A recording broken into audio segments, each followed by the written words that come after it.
اعوذ باللہ من الشیطان الرجیم بسم اللہ الرحمن الرحیم بسم اللہ الرحمن الرحیم قل اوحی الی انہ استمع نفر من الجن، کہہ دیجئے اے نبی کہ میری جانب وحی کی گئی ہے کہ جنوں کی ایک جماعت نے سنا۔ کس کو سنا؟ قرآن کو سنا۔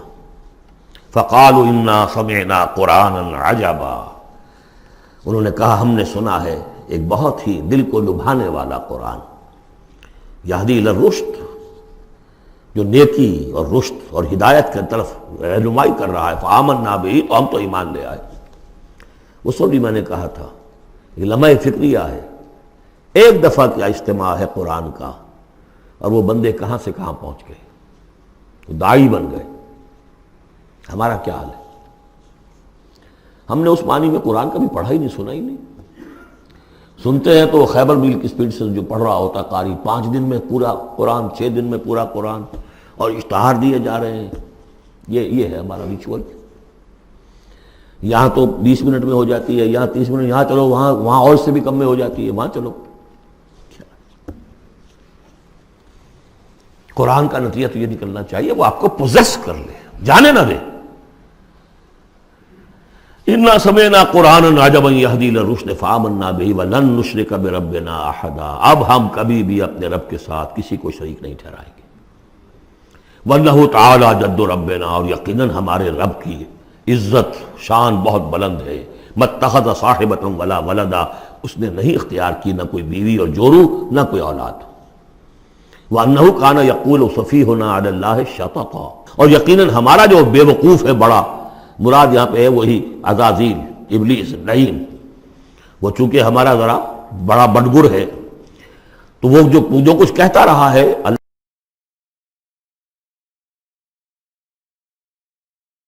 وَأَنَّا ظَنَنَّا أَن لَّن تَقُولَ الْإِنسُ وَالْجِنُّ عَلَى اللَّهِ كَذِبًا، ہم تو اس گمان میں رہے، خوش گمانی میں، کہ جن اور انسان اللہ تعالیٰ کے اوپر جھوٹ نہیں باندھیں گے، لیکن وہ بدماش تو جھوٹ باندھتا رہا۔ ہم نے اپنی شرافت میں اس کی بات کو مان لیا۔ وَأَنَّهُ كَانَ رِجَالٌ مِّنَ الْإِنسِ يَعُوذُونَ بِرِجَالٍ مِّنَ الْجِنِّ فَزَادُوهُمْ رَهَقًا، اور یہ کہ جو انسانوں میں سے مرد ہیں وہ جنات کے مردوں میں کی حفاظت پکڑتے ہیں۔ یہ ہوتا تھا ان کا طریقہ، وہ سمجھتے تھے کہ بیابان میں جو ہے جنات رہتے ہیں اور وہ ان کے جو ہیں سردار بھی ہیں، تو اب راستے نے پڑاؤ ڈالا ہے جنگل میں، تو سب سے پہلے کہتے تھے کہ ہم اس جنگل کے، اس بیابان کے جنات کی ہم پناہ میں آتے ہیں۔ اب وہ سنتے ہوں گے یہ بے وقوف، یہ آدم کی اولاد، ہمارے تو جد امجد کو نکال دیا گیا جنت سے اس لیے کہ اس کو سجدہ نہیں کیا، یہ ہمیں معبود بنائے بیٹھے ہیں، ہماری پناہ طلب کر رہے ہیں۔ لہذا ان میں اور سرکشی پیدا ہو گئی، اور اکڑ گئے کہ یہ انسان ہو کر یہ ہماری پناہ مانگ رہے ہیں، ہم سے طلب کر رہے ہیں پناہ، تو اس سے ان کے اندر اور زیادہ سرکشی پیدا ہو گئی۔ وَأَنَّهُ كَانَ رِجَالٌ مِّنَ الْإِنسِ يَعُوذُونَ بِرِجَالٍ مِّنَ الْجِنِّ فَزَادُوهُمْ رَهَقًا وَأَنَّهُمْ ظَنُّوا كَمَا ظَنَنتُمْ أَن لَّن يَبْعَثَ اللَّهُ أَحَدًا، اور دیکھو انہوں نے بھی ایسا ہی سمجھا جیسا کہ تم نے سمجھا ہوا ہے کہ اللہ کسی کو نہیں اٹھائے گا۔ اس کے 2 معنی ہیں، یعنی بعد سے بعد الموت کوئی نہیں ہے، مرنے کے بعد جی اٹھنا نہیں ہے، اور یہ بھی کہ شاید اب اللہ کسی اور کو رسول بنا کر نہ بھیجے، أن يبعث اللَّهُ أَحَدًا، اس لیے کہ 600 برس بیت چکے تھے، وہ تورات سے واقف تھے جو سورہ احقاف میں تذکرہ آیا ہے۔ فترت وہی 600 برس، اور یہ طویل ترین وقفہ تھا نبوت کا، کہ کوئی نبوت، کوئی رسالت دنیا میں نہیں، تو ان کو یقیناً اس سے خیال ہوا ہوگا کہ بس اب ختم ہوا معاملہ، اب کوئی اور رسول نہیں آئے گا۔ وَأَنَّا لَمَسْنَا السَّمَاءَ، اور ہم نے ذرا ٹٹولا آسمان کو، ہم نے چاہا کچھ خبریں لے کر آئیں ذرا غیب کی۔ فَوَجَدْنَاهَا مُلِئَتْ حَرَسًا شَدِيدًا وَشُعُبًا، تو ہم نے تو پایا اس کو کہ وہ بھرا ہوا ہے سخت چوکیداری سے، اور انگارے رکھے ہوئے ہماری وہ ہمیں کھدیڑنے کے لیے۔ یعنی یہ کہ ہمیں معلوم ہو گیا کہ کوئی واقعی وقت ایسا ہے، کیونکہ یہ سارا انتظام خاص طور پر جب کہ وہی یہ نبوت آتی تھی تو اہتمام کر لیا جاتا تھا۔ عام حالات میں کوئی بات نہیں، روح اتر رہے ہیں فرشتے، اور یہ جو ہے یہ آگ سے بنے ہیں، وہ نوری ہیں، یہ ناری ہیں، کچھ نہ کچھ ان سے یارانہ گانٹھ کے کچھ نہ کچھ ان سے لے لیتے تھے، یا یہ کہ اچک لیا، من استرق سرقۃ، کسی نے کوئی چیز جو ہے کہیں سے لے لی۔ لیکن اب جو ہم نے دیکھا ہے آسمان کو، تو واقعی وہاں تو بڑے سخت پہرے لگے ہوئے، یعنی کوئی نہ کوئی وحی کا سلسلہ ہے اور نبوت آنی ہے، اور وہ نبوت ہمیں تو مل گئی، ہم جا کر سنائے کلام اور ہم ایمان لے آئے۔ وَأَنَّا لَمَسْنَا السَّمَاءَ فَوَجَدْنَاهَا مُلِئَتْ حَرَسًا شَدِيدًا وَشُهُبًا وَأَنَّا كُنَّا نَقْعُدُ مِنْهَا مَقَاعِدَ لِلسَّمْعِ، اور ہم وہاں بیٹھا کرتے تھے، وہاں پہ گھاٹ میں بیٹھا کرتے تھے کچھ سنگن لینے کے لیے، مقاعد، مقعد بیٹھنے کی جگہ، مورچہ جہاں پہ بیٹھا جائے، ہم وہاں پر اپنے ٹھکانوں میں بیٹھا کرتے تھے۔ فَمَن يَسْتَمِعِ الْآنَ، لیکن اب اگر کسی نے کچھ سننے کی کوشش کی، يَجِدْ لَهُ شِهَابًا رَصَدًا، وہ پائے گا اپنے واسطے ایک انگارہ گھات میں، میزائل پیچھا کرے گا اس کا۔ وَأَنَّا لَا نَدْرِي أَشَرٌّ أُرِيدَ بِمَنْ فِي الْأَرْضِ أَمْ أَرَادَ بِهِمْ رَبُّهُمْ رَشَدًا۔ معلوم ہوتا بہت بڑے عالم تھے یہ، تورات کے جاننے والے، انہوں نے ایک ایسی عظیم بات کہی ہے یہ، ہمیں یہ معلوم نہیں کہ آیا زمین میں بسنے والے ان انسانوں کی کوئی شامت آ گئی ہے یا اللہ نے ان کے لیے کسی بھلائی کا ارادہ کیا ہے۔ رسالت آئے گی تو دو ہی نتیجے ہیں، یا تو کوئی عذاب آنے والا ہے اب، اس لیے کہ وما كنا معذبین حتی نبعث رسولا، یا تو کوئی بہت بڑے پیمانے پر انسانوں کی شامت آنے والی ہے، جیسے قوم نوح، قوم ہود، قوم صالح کا حشر ہوا تھا، وہ ویسا ہی حشر ہونے والا ہے۔ اللہ لا نظری، ہم نہیں جانتے، اشر ارید بمن فی الارض، زمین والوں کے لیے کسی شر کا فیصلہ کیا گیا ہے، ام اراد بہم ربہم رشدا، یا ان کے لیے ان کے رب نے بھلائی کا، خیر کا ارادہ کیا ہے۔ ظاہر بات ہے نبوت اور رسالت محمدی خیر پر منتج ہوئی۔ وَأَنَّا مِنَّا الصَّالِحُونَ وَمِنَّا دُونَ ذَلِكَ، اور دیکھو ہمارے اندر نیک بھی ہیں، جنات نیک بھی رہے ہیں اور دوسری طرح کے بھی ہیں، بد نہیں کہا، یہ ہے حکمت تبلیغ، بروں کو بھی برا نہ کہو، ہاں دوسری قسم کے بھی ہیں، نیک بھی ہے اور دوسری قسم کے بھی ہیں۔ کُنَّا طَرَائِقَ قِدَدًا، ہم تھے مختلف راستوں پر جو کہ ایک دوسرے سے پھٹے ہوئے تھے۔ یہ قددا جو آیا تھا نا، قدت قمیصہ، پھٹ جانا قمیص کا۔ وَأَنَّا ظَنَنَّا أَن لَّن نُعْجِزَ اللَّهَ فِي الْأَرْضِ وَلَن نُعْجِزَهُ هَرَبًا، اور ہم نے یہ جان لیا کہ ہم اللہ کو عاجز نہیں کر سکتے، ہرا نہیں سکتے، نہ زمین میں بھاگ کر، اور ہم کہیں بھاگ کر زمین میں اللہ کو شکست نہیں دے سکتے، اس کی پکڑ سے نکل نہیں سکتے۔ وَأَنَّا لَمَّا سَمِعْنَا الْهُدَىٰ آمَنَّا بِهِ، اور ہم نے تو جب وہ ہدایت سنی، الہدا سنا، اس کی استماع ہم نے کیا، ہم تو اس پر ایمان لے آئے۔ فَمَن يُؤْمِن بِرَبِّهِ فَلَا يَخَافُ بَخْسًا وَلَا رَهَقًا، تو جو کوئی بھی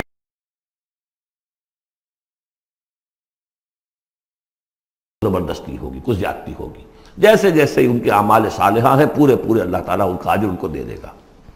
وَأَنَّا مِنَّا الْمُسْلِمُونَ وَمِنَّا الْقَاسِطُونَ، اور دیکھو ہمارے اندر وہ بھی ہیں جو فرما بردار ہیں اور وہ بھی ہیں جو بے انصافی کرتے ہیں۔ یہ قسط کے لفظ کے ساتھ سمجھ لیجئے، جب یہ ثلاثی مجرد میں آتا ہے تو قاسط اس میں فاعل بنا، وہ ناانصاف کے معنی میں ہے، یہ باب افعال کے خواص میں سے ہے، سلب ماخذ اس کو کہتے ہیں۔ جب باب افعال میں آئے گا تو اس کے معنی ہے عدل و انصاف، اور جب ثلاثی مجرد میں آئے گا تو نا انصافی۔ قاسطون فمن اسلم فاولئک تحروا رشدا، جو لوگ اسلام لے آئے، اطاعت قبول کر لی، تو انہوں نے تو گویا کہ ڈھونڈ نکالی خیر کی راہ، نیکی کی راہ انہوں نے تلاش کر لی۔ وَأَمَّا الْقَاسِطُونَ، اور جو بے انصاف ہے، فَكَانُوا لِجَهَنَّمَ حَطَبًا، وہ لوگ جو ہے پھر جہنم کا ایندھن بن کر رہیں گے۔ یہاں تک ان کی تقریر ہے جو انہوں نے تبلیغ کی ہے۔ اب جو بات آگے آ رہی ہے یہ خود اللہ کی طرف سے کلام ہے۔ أَن لَوِ اسْتَقَامُوا عَلَى الطَّرِيقَةِ لَأَسْقَيْنَاهُم مَّاءً غَدَقًا، اور یہ کہ یہ اگر لوگ اپنے اس طریقے پر جو طریقہ انبیاء کا تھا، جو آدم نے دیا تھا، جو نوح نے دیا تھا، یہ چلتے رہتے تو ہم انہیں خوب پلاتے، پانی بھر بھر کر خوب سیراب کرتے ان کو۔ یہاں لفظ طریقت آیا ہے قرآن میں، شریعت، طریقت۔ ثم جعلناک علی شریعت من الامر، شریعت اور یہ طریقت، دونوں کا مفہوم ایک ہے، طریقہ اور شریعت، لیکن یہ کہ اس کا استعمال ہو رہا ہے کہ شریعت سے مراد لی جاتی ہے جو دین کا قانون ہے، اس کے ظاہری پہلو، قانونی پہلو، اور طریقت اسی کے باطنی پہلو کا نام ہے، کہ ایک نماز ہے، وضو کیسے کرو گے، کیا فرائض ہیں، کیا نوافل ہیں، کیا کام رہ گیا تو وضو نہیں ہوا، یہ شریعت بتائے گی، یہ آپ کو فقیہ بتائیں گے، یہ آپ کو مفتی حضرات بتائیں گے۔ لیکن نماز کی اصل روح تو ہے خشوع اور خضوع، حضور قلب، یہ پھر طریقت کی طرف منتقل کر دیا گیا، بدقسمتی سے پھر ان کو پھاڑ دیا گیا، وہ علیحدہ علیحدہ ہو گئے۔ یہ سب چیزیں یکجا ہونی چاہیے تھی۔ اور جو ہمارے اولین صوفیاء ہیں وہ بہت بڑے عالم بھی تھے، ایسے نہیں تھے کہ صرف صوفی تھے، وہ بہت بڑے مفتی بھی ہوتے تھے، بلکہ اولین کیا اس دور میں بھی جو میں نے آپ سے بتایا تھا کہ قاضی ثناء اللہ پانی پتی رحمۃ اللہ علیہ، وہ مفتی بھی ہیں، مفسر بھی ہیں، محدث بھی ہیں، اور بہت بڑے مرشد بھی ہیں۔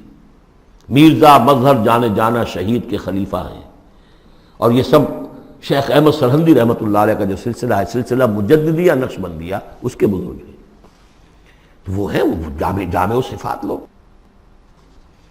لنفتنہم فیہ، اور یہ بھی جو ہم کو پانی پلاتے اور سیراب کرتے، یہ بھی اس لیے تاکہ ان کو اور جانچے اور پرکھے اور امتحان لے۔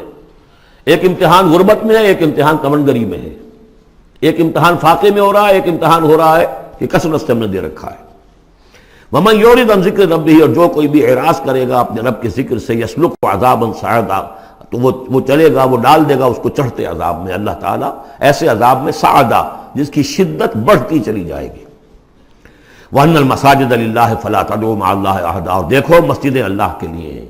مسجد سے مراد مسجد سجدے کی جگہ بھی ہے، اور مسجد سے مراد سجدے کے یہ اعضاء بھی ہیں، یہ پیشانی اور یہ ناک اور یہ ہاتھ اور یہ پاؤں، ایڑیاں، وہ پنجے، یہ سارے جو ہیں یہ سجدے کے جو جسم کے حصے ہیں۔ یہ مسجدیں بھی اور سجدے کی جگہ بھی للہ ہے، سب اللہ کی ملکیت ہے۔ فَلَا تَدْعُوا مَعَ اللَّهِ أَحَدًا، اللہ کے ساتھ کسی اور الہ کو مت پکارو۔ وَأَنَّهُ لَمَّا قَامَ عَبْدُ اللَّهِ يَدْعُوهُ كَانُوا يَكُونُونَ عَلَيْهِ لِبَدًا، اور یہ اب یہاں پھر قول آ گیا ہے انہی کا جنات کا، کہ جب وہ عبداللہ کو ہم نے دیکھا وہ کھڑا تھا، وہ قرآن پڑھ رہا تھا، وہ نماز پڑھا رہا تھا، لما قام عبداللہ یدعوہ، اسے پکار رہا تھا اللہ کو، اللہ کا بندہ، کانوا یکونون علیہ لبدا، وہ تو ایسے ہو رہے تھے سننے والے گویا کہ اس کے اوپر ٹھٹ کے ٹھٹ جمع ہو جائیں گے وہاں پر، لیکن یہ کہ وہ ایمان نہیں لا رہے تھے۔ قل انما ادعو ربی، کہہ دیجئے اے نبی صلی اللہ علیہ وسلم، دیکھو میں پکارتا ہوں اپنے رب کو، ولا اشرک بہ احدا، اس کے سوا میں کسی اور کو شریک کرنے کے لیے تیار نہیں۔ قل انی لا املک لکم ضرا ولا رشدا، کہہ دیجئے مجھے کوئی اختیار حاصل نہیں ہے تمہارے لیے، نہ کسی نقصان کا اور نہ کسی راہ پر لانے کا، میں تمہیں ہدایت نہیں دے سکتا۔ وہ آیت یاد کر لیجئے، انک لا تہدی من احببت ولکن اللہ یہدی من یشاء، اے نبی آپ ہدایت نہیں دے سکتے جسے بھی چاہیں، وہ تو اللہ ہی ہدایت دیتا ہے جس کو چاہتا ہے۔ قل انی لن یجیرنی من اللہ احد ولن اجد من دونہ ملتحدا، کہہ دیجئے میں ہرگز نہ پاؤں گا کہ مجھے اللہ کے سوا کوئی پناہ دے سکے، یجیرنی من اللہ احد، اللہ کی پکڑ سے بچانے کے لیے مجھے کوئی پناہ دے سکے میں نہیں پاؤں گا، ولن اجد من دونہ ملتحدا، اور اللہ کے سوا میں کہیں جو ہے کوئی اپنا سر چھپانے کی جگہ نہیں پاؤں گا، الا بلاغا من اللہ،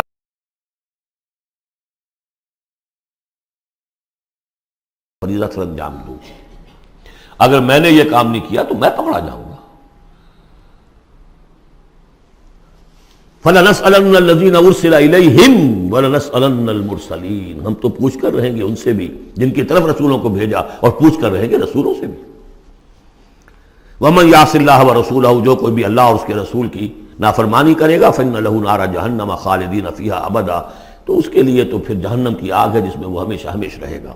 حتیٰ اذا رأوا ما یوعدون، یہاں تک کہ جب وہ دیکھیں گے جس چیز کی انہیں دھمکی دی جا رہی ہے، فَسَيَعْلَمُونَ مَنْ أَضْعَفُ نَاصِرًا وَأَقَلُّ عَدَدًا، اس وقت انہیں معلوم ہو جائے گا کون کمزور ہے مددگاروں کے اعتبار سے اور کون اقلیت میں ہے تعداد کے اعتبار سے۔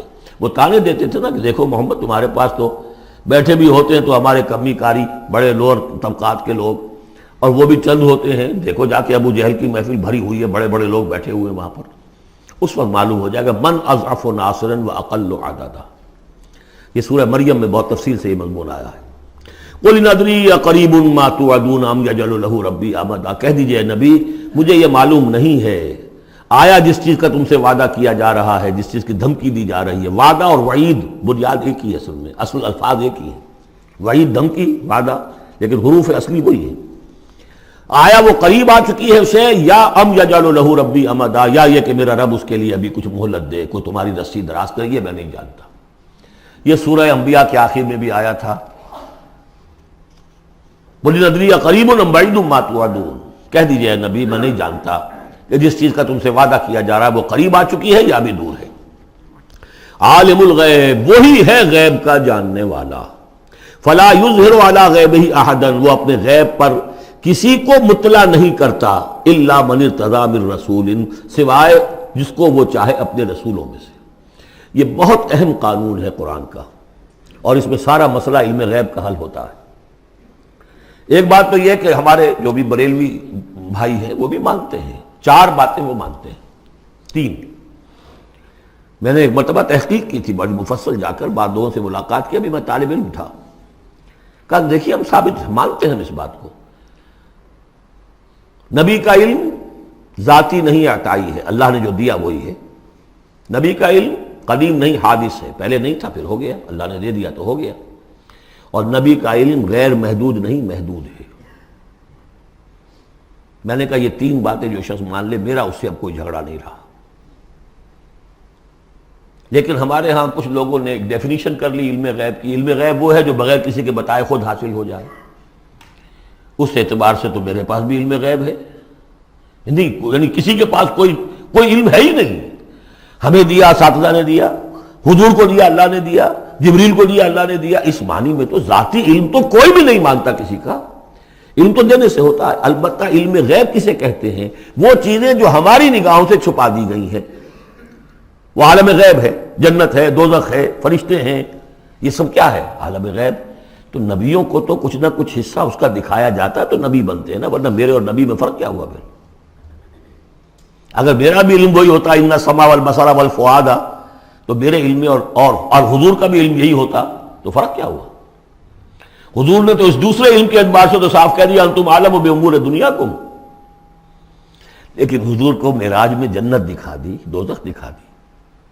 زمین پر رہتے ہوئے آپ نماز پڑھا رہے تھے، غالباً وہ جو کہ نماز پڑھائی جاتی ہے جبکہ بارش نہیں ہوتی، استسقاء کی نماز، اسی کے دوران اچانک ایک دفعہ آپ آگے بڑھے، لوگ حیران ہوئے کیا ہوا ہے، ایک دفعہ پیچھے ہٹے۔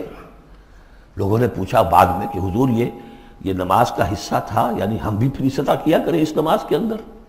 یہ فرمایا نہیں، اصل میں میرے سامنے جنت لے آئی گئی، اب بے اختیار میرا ہاتھ بڑھ گیا کہ میں اس کا پھل توڑ لوں، اور میرے سامنے اس کے بعد دوزخ لے آئی گئی، اور اس کا جو بمکا آیا گرمی کا، اس سے میں بے اختیار پیچھے ہٹا۔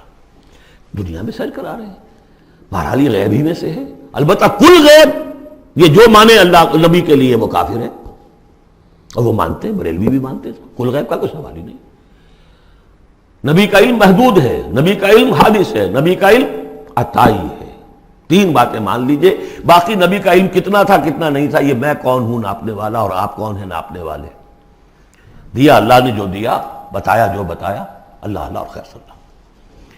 تو یہ عالم الغیب وہ ہے غیب کا جاننے والا، فلا یظہر علی غیبہ احدا، تو وہ نہیں مطلع کرتا اپنے غیب پر کسی کو، ہاں الا من ارتضی بالرسول، سوائے اپنے رسولوں کے۔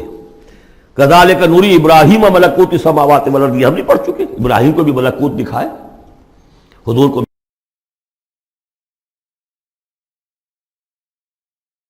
من بین یدیہ ومن خلفہ رصدا، جس کو رسول بناتا ہے، غیب کی خبریں دیتا ہے، پھر اس کے آگے اور پیچھے وہ اپنے باڈی گارڈ رکھتا ہے، چوکیدار رکھتا ہے۔ یسلک من بین یدیہ، اس کے سامنے بھی، ومن خلفہ، پیچھے سے بھی چوکیدار، حفاظت کرنے والے۔ لیعلم ان قد ابلغوا رسالات ربہم، تاکہ یہ بات بالکل واضح ہو جائے کہ انہوں نے واقعتاً اپنے رب کے پیغامات پہنچانے کا حق ادا کر دیا۔ جیسا کہ حضور نے پوچھ کر جواب لیا تھا، انا نشہد انک قد بلغت الرسالۃ وادیت الامانۃ وکشفت الغمۃ ونصحت الامۃ، ہم گواہ ہیں حضور۔ واحاط بما لدیہم، اور اللہ تعالیٰ جو کچھ ان کے پاس ہے سامنے سب کا احاطہ کیے ہوئے ہے۔ واحصا کل شیء عددا، اور ہر شے کی اس کی جو انوینٹری ہے وہ بڑی مکمل ہے، کوئی چیز وہاں سے غائب ہونے والی نہیں ہے، ہر ایک کا عدد کے ساتھ حساب کتاب کا اس نے رکھا ہوا ہے۔